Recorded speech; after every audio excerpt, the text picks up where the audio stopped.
Yes. Bakunzi ba Isegonda TV, nizere ko mukomeje kuryoherwa na weekend n'uburyohe bwa weekend, aho muri hagiye hatandukanye mu mande zose enye z'igihugu, ubwo ndavuga amajyepfo, amajyaruguru, uburasirazuba, uburengerazuba ndetse n'umujyi wa Kigali. Ariko kandi ntabwo nakwibagirwa aba diaspora, abari hirya no hino mu bihugu bigiye bitandukanye, yaba ibya Afrika, yaba Afrika, East Africa cyangwa se Afrika y'Iburasirazuba, hano hirya mutwegereye mu bihugu bya Uganda, aho ngaho za Mbarara, za Ntungamo, za Kabare, iwacu aho ngaho za Bunyoro, Toro ndetse n'ahandi hose hagiye hatandukanye, i Burundi, abari za Uvira hafi aho ngaho za Kongo, abari za Tanzania, abari hirya no hino mwese mugenda mukurikira ibiganiro bya Isegonda TV, nizera ko mumeze neza cyane. Abari za Amerika, abari Australia, abari za Europe, aho ngaho mu Budage ndetse n'ahandi henshi hagiye hatandukanye, nizera ko mukomeje kugubwa neza cyane. Ibiganiro bya Isegonda TV bigenda bibageraho umunsi ku munsi. Weekend rero mu Rwanda iwacu no buryohe, mu gihe turi mu buryohe bwa Bar Africa, imikino ya bar ikomeje kuba hano mu Rwanda, ariko kandi turi no mu buryohe bwa shampiyona iri kugenda igana ku musozo, cyangwa se iri kugenda igana kumera igenda isozwa. Uyu munsi ni umunsi wa 29 warakinwe, hari amakipe yakinnye, ikipe nka za Marine, ikipe nka za AS do Kigali yanganyaga n'ikipe na Police hariya, ikipe nka za Mukura, ikipe nka Magaju, hari amakipe yagiye akina. Ariko kandi uyu munsi hari ikipe ziri bukine, izo kipe kandi nizo zifite icyo zivuze kuri shampiyona yacu hano mu Rwanda. Nizihe rero? Reka mpere ku ya mbere. Iya mbere ni ikipe ya APR Football Club. Uyu munsi urugendo rwayo ku munsi wa 29 wa shampiyona irarukomereza mu karere ka Ngoma mu ntara y'Iburasirazuba, ni kuri stade yubatse mu murenge wa Kibungo, ni kuri stade y'akarere ka Ngoma, niho urugendo rw'igikombe irarukomereza. Uyu munsi iri ku mwanya wa mbere n'amanota 61, mu gihe Rayon Sport nayo ndaza kugaruka iri ku mwanya wa kabiri n'amanota 59.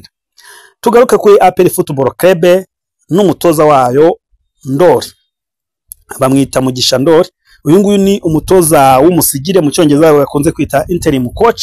Umukino wa mbere yarawutsinze, yawutsinze igitego kimwe ku busa, batsinda ikipe ya Gorilla ku munsi wa 28 wa shampiyona, igitego cya Shehe Watara Jibril, musore umeze neza cyane, yaje kuba atsinda igitego cya penalty. Uyu munsi rero urugendo nkuko navuze rugiye gukomeza ingoma. Nabonye abafana barubyukereye, abafana bakuru barujugira bavuga bati tugomba gutera iki gikombe. Nabonye bahagurukana igikombe rwose, amakwastere yekeza hariya mu karere ka Ngoma. Ariko uyu munsi bibasaba gutsinda ikipe bita Muhazi United, ni ikipe ifashwa n'akarere ka Rwamagana ndetse na Kayonza. Ikipe bita Muhazi United, nabonye perezida wayo avuga ati rwose uyu munsi tugomba gutsinda ikipe ya APR. Ese koko barayitsinda? Ni mpamvu urugamba rukomeye. Sinzi mu gikomando ko bavuga ngo utsindwa umukino ariko ntabwo utsindwa urugamba. Hari imikino batsinzwe, hariyo banganyije, ariko urugamba baracyaruriho. Ndiyavuga ikipe y'ingabo z'igihugu ariyo APR Football Club. Nyuma yo gutandukana n'umutoza Darikonovic, ubu ngubu urugamba barikomezanyije na Mugisha Ndori ndetse n'abandi batoza barimo Ngabo Albert, umusore waciye muri APR n'undi wakinaga kuri gatatu y'iyi kipe. Uyu munsi rero urugamba rwabo bakaba rukomeza, bagiye gukina n'ikipe bita Muhazi United iri kurwana no gushaka ko yahumeka kuka kanyuma ikaguma mu cyiciro cya mbere. Impamvu vuze kuka kanyuma murayumva, bari guhangana n'ikipe bita Amagaju Football Club aheruka gutsinda ikipe ya Kiyovu Sport ibitego 2 ku busa hariya i Huye. Bivuze ko ikipe ya Muhazi irasabwe ibonye amanota 3 uyu munsi, byayafasha guhumeka kakuka kanyuma ikajya kwitsindira Amagaju kugira ngo ibashe kuguma muri Premier Division cyangwa se mu cyiciro cya mbere. Ni nako kandi igiye gura n'ikipe ya APR, ntago irashyiramo intera ndende, ntarabura imikino 2 kandi rusha ikipe Rayon Sport amanota 2, nta kuvuga ngo yayiharira kugira ngo igumemo. Irasabwa gutsinda kugira ngo itware igikombe. Mukanya rero mu minota mike rwose nibwo nabonaga Rwanda Premier League ishyira urutonde rw'abasifuzi baza gusifura uno mukino w'ikipe ya APR ndetse n'ikipe ya Muhazi United. N'abasifuzi bayaje kuba bayobowe na Ishimwe Jean Claude bakunze kwita Cyucyuri. Nizera ko kubareyo rwose uyu musifuzi ntacyo bamunenga, cyane ko bagiye banenga abasifuzi bagiye batandukanye, ati abo basifuzi bagenda baba batamiye. Ese uyu Cyucyuri we hari icyo bamunenga? Ndibuka ubwo yasifuraga finali ya Super Coupe niba ari icyamahoro ntabwo ndi kwibuka neza, ariko icyo gihe Diarra atsinda igitego niba ndi kubikura neza, niwe wari wasifu no mukino. So rero navuga ko uyu Cyucyuri niwe uza kuba ayoboye abandi basifuzi, araza kuba ari hagati mu kibuga. Ishimwe Jean Claude Cyucyuri niwe uraza kuba uyoboye n'umukino, mu gihe kuri umwasi akahubwa abamwungirije ni Ishimwe Didier, mu gihe uwundi wa kabiri ni Ndayisaba Saidi aza kuba ari ku rundi ruhande. Umusifuzi wa kane ni Ahadi Agadi, mu gihe komiseri w'uyu mukino aza kuba ari Kayuka Gaspari. Nibo baza kuba baca imakara kuri stade y'Ingoma, aho ikipe ya APR igiye kuba ikinira umukino w'umusoma 29 wa shampiyona. Navuga ko niva inawutsinze iza ifite igikombe mu ntoki zayo, nyuma yuko ikipe ya Rayon Sport nayo ngiye kuzitangarukaho yirangayeho. So ngabo ngiko rero ni ku isa 9 no mukino uza kuba uduruba, niko kandi umace iraza kuba itangira muri rusange. Abafana ba APR twavuga ngo amahirwe masa mukuri intsinzi, cyangwa se ubwo n'abandi kandi ba Muhazi United nabo amahirwe masa kugira ngo mureko mwaguma mu cyiciro cya mbere. Ku rundi ruhande ikipe ya Rayon Sport nayo iramanuka mu kibuga kuri stade regional i Nyamirambo, ariko ubusigaye yitwa Kigali Pele Stadium, aho cyangwa se Mwapere. Nabo baraza kubamanuka mu kibuga ku isa 9, aho ikipe ya Rayon Sport igiye kwakira ikipe ya Vision Football Club. Ikipe yamaze kumanuka, Vision yo navuga ko yamaze kumanuka, yamaze kujya mu cyiciro cya kabiri, yamaze no gutandukana n'umutoza wayitozaga, bazana undi mutoza watozaga ikipe ya Etoile de l'Est. Ubu ngubu ni nawe wari wanayizamuye, bivuze ko aje gukina umukino umwe wa mbere, umwe yagiye gukina imikino 2 muri shampiyona y'icyiciro cya mbere, akahita yisubira mu cya kabiri akajya kuyizamurana, bakareba ko yakongera akaba yayizamura.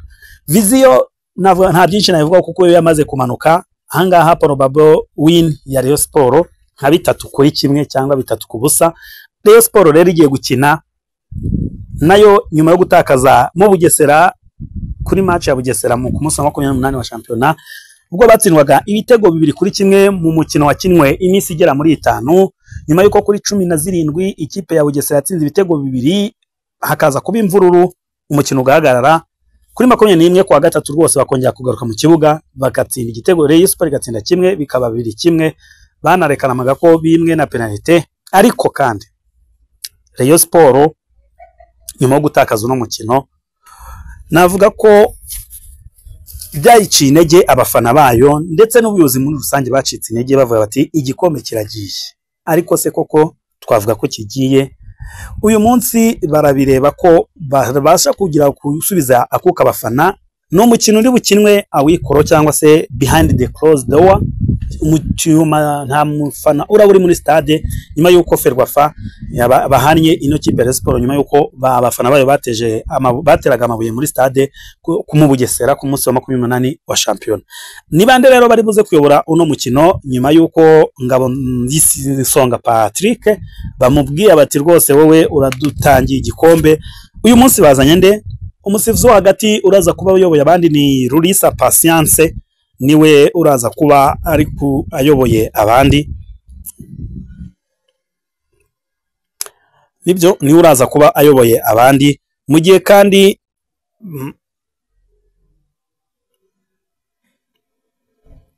aza kuba yungirijwe na Akimana Juliette ku ruhande rumwe, Jabo Aristote ku rundi ruhande. Umusifuzi wa kane ni Nshimiyumuremyi Abdara, mu gihe komiseri ari Sekamana Abdul Karike. Ariko gatoya kuri APR Football Club nkuko navuze, Ishimwe Jean Claude Cyucyuri niwe uraza kuba uyoboye n'umukino, mu gihe kuri umwasi akahubwa abamwungirije ni Ishimwe Didier, mu gihe uwundi wa kabiri ni Ndayisaba Saidi aza kuba ari ku rundi ruhande. Umusifuzi wa kane ni Ahadi Agadi, mu gihe komiseri w'uyu mukino aza kuba ari Kayuka Gaspari.